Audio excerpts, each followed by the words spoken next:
செய்தி வெளியீடு எண் 315 நாள் 1/7/2026. கவிஞர் புவியரசு அவர்களின் மறைவிற்கு இரங்கல் தெரிவித்து மாண்புமிகு தமிழ்நாடு முதலமைச்சர் திரு ஜோசப் விஜய் அவர்கள் வெளியிட்டுள்ள சமூக வலைதள பதிவு. சாகித்ய அகாதமி விருது பெற்ற கவிஞரும் எழுத்தாளருமான திரு புவியரசு அவர்கள் மறைந்த செய்தி அறிந்து மிகுந்த வேதனை அடைந்தேன்.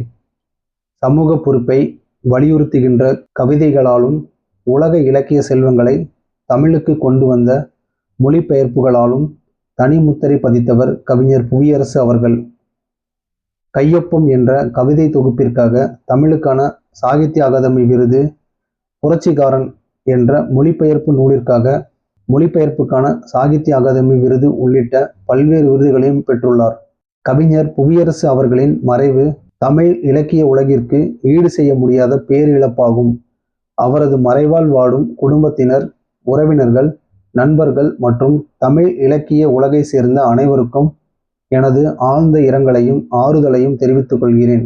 இலக்கியத்துறையில் திரு புவியரசு அவர்களின் பங்களிப்பை போற்றி அஞ்சலி செலுத்தும் வகையில் அவரது இறுதி பயணத்திற்கு அரசு மரியாதை வழங்கப்படும்.